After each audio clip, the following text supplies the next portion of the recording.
Hi guys, Lori here. I'm here today to do my November reading wrap up.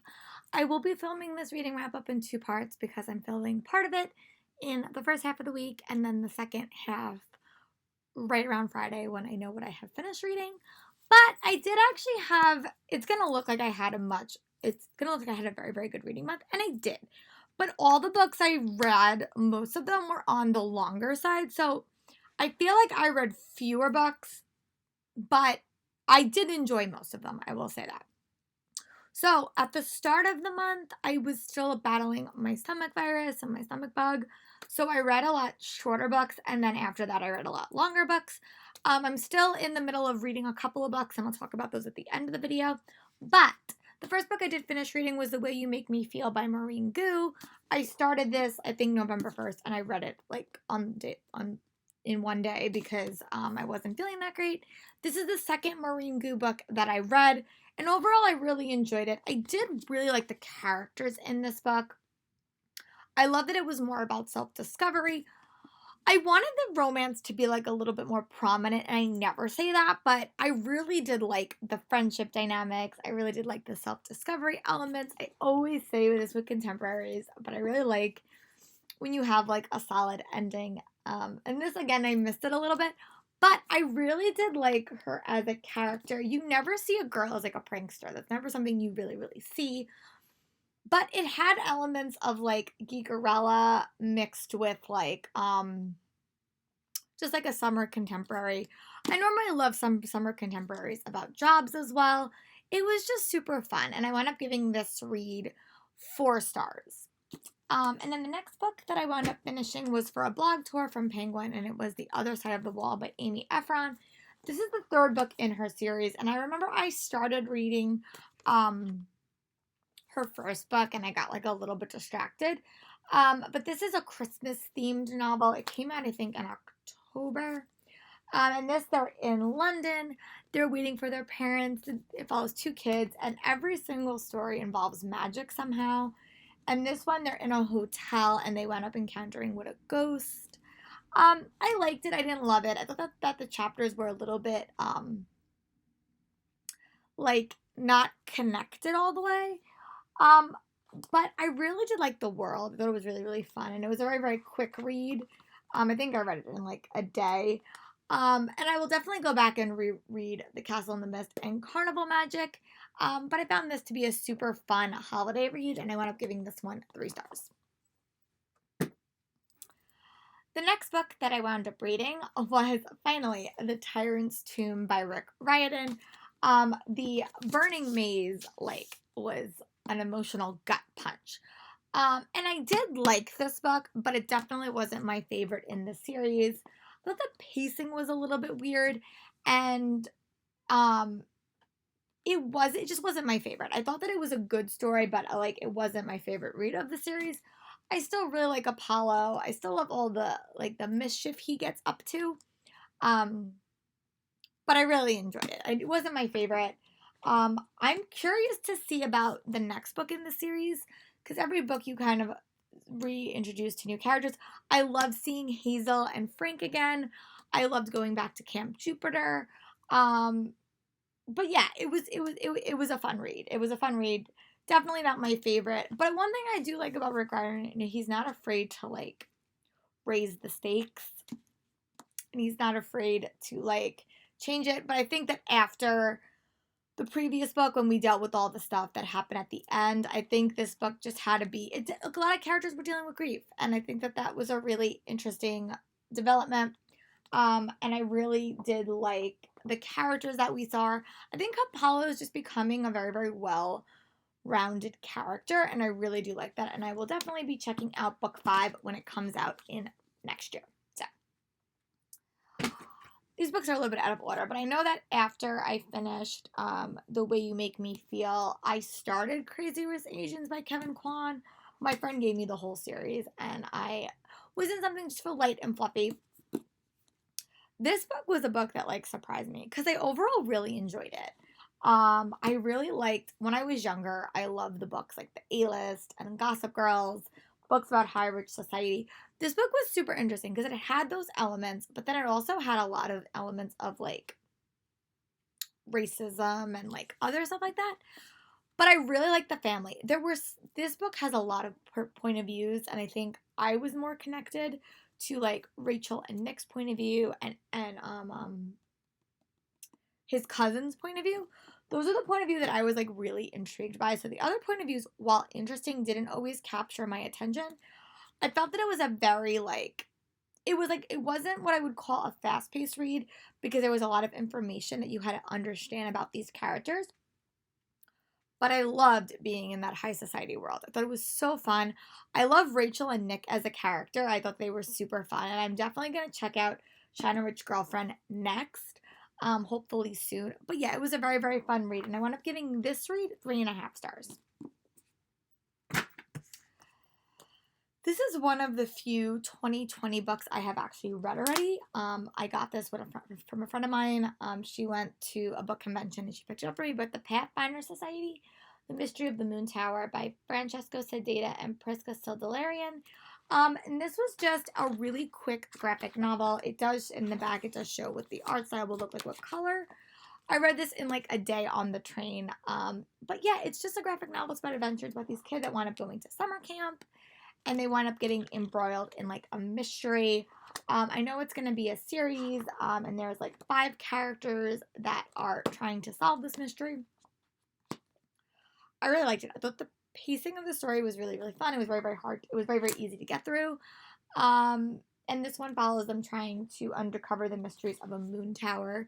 There was some mystical elements of it, but it was a lot of fantasy and adventure. If you have kids that like stories like, like Percy Jackson or other adventure stories like that, I would highly recommend this. And it was a very, very short read. It's only like 150 pages, so it's really not that long. And I wound up giving this read 3 stars, and I will have my review up closer to the release date. And this comes out in April, so you guys have to wait a while. But I actually read it really early, so I was pleasantly happy with that. The next 2 reads are reads that I didn't love, but I liked. So I wound up picking up I Hope You Get This Message by Farah Naz Razim, which was one of the Owl Crate books for the month of October. I had a similar problem to We All Looked Up by Tommy Wallace when that came out a couple of years ago. This book is basically about the end of the world, but it has a little bit more of a science-y fiction twist because there's aliens that are judging the society. And you see them like every couple of chapters, and you see like their deliberations about should they wipe out the society or should they not wipe out the society. And then you follow 3 characters as they are dealing with the potential end of the world. And you have Jesse Hewitt, Kate Collins, and Adim Khan. They are 3 very different characters, and their paths wind up unexpectedly crossing as this develops. I have said this before, I really struggle with open endings. Like, I like a clear ending. Sometimes I'm okay with it, but in books like this, I want to know, does the world end or does the world not end? So this book did have somewhat of an open ending, and I think I struggled with that a little bit. But I will say this, I really did like the characters in this book a lot. I found them to be super compelling. I wish all 3 stories interconnected a little bit more. Some of them did connect, some of them didn't until the very, very end of the story. So character-wise, I gave this book 4 stars. Plot-wise, I gave it 4 stars, and I would probably give it like 2 stars. So I'll split the difference and say that's like a 3-star read. But if you do really want a clear ending, this might not be the read for you. But I really did like the diversity in this read, and I really liked how these characters weren't necessarily all from the same town. I really did like that. So I wound up giving this read 3.5, 4 stars.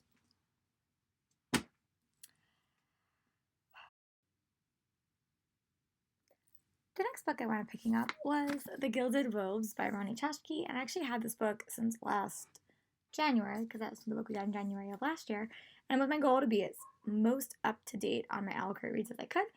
And I will admit, same exact thing with I Hope You Get This Message. I struggled with this book, but the reason I struggled with this book was I felt like really like the characters, thought the world was fascinating, but the plot was just a little bit hard to follow. It really did scream at me like Six of Crows or like even like that movie with Nicolas Cage where he's trying to solve a mystery, National Treasure. But I love the world. I thought I was so connected to the characters. I think I'm more connected to the characters in this than I was in Six of Crows. But the plot just was not capturing me. And when it did capture me, I found it to be super confusing. And I actually restarted this book like 2 different times. Like I read 100 pages. I'm like, all right, I'm not following this. Let me go back and read it again. So I ended up reading it again. I'm definitely going to have to reread this or re-listen to this most likely in the new year before I read The Serpent, whatever that second book is called. But I did like it. I didn't love it. And I think I'm going to give it a pass for being a first book and see if the second book just improves the world. But I think the world is really interesting. The characters are really interesting. I just struggled with the plot a little bit in this one, to be a little bit honest. So my last book that I want to finishing reading as of right now is Queen of Nothing by Holly Black. I read this in literally 2 days. This book is not long. This book is literally 301 pages.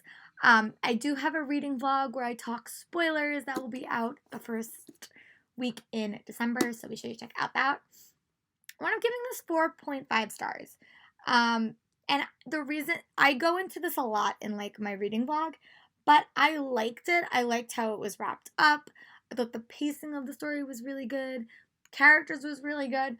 I just struggled with the end villain in this series a little bit, and I felt like the stakes weren't as high in like The Wicked King or The Cruel Prince. I felt the stakes were just a little bit lower, but I did really like it. I really am curious to see if we're going to get more books in the series told from like another character's point of view. I talk like my predictions in my reading vlog, but I really wound up liking it, and I wound up giving it 4.5 stars for review. Yeah, that's my thoughts. If you want my spoiler thoughts, go check out that reading vlog. But overall, 4.5 stars, and I'm really curious to see what other people think. I know right now the thoughts are a little bit mixed on this. Some people really like it, some people really don't like it. I was kind of middle of the road. I liked it.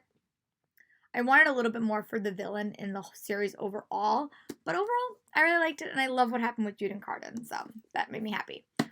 But yeah, so those are all the books I read right now. When I come back later in the week, I'll tell you guys about the Time Warp YA book club books that I want up finishing, and also the books I'm currently reading. So, talk to you guys then. Bye.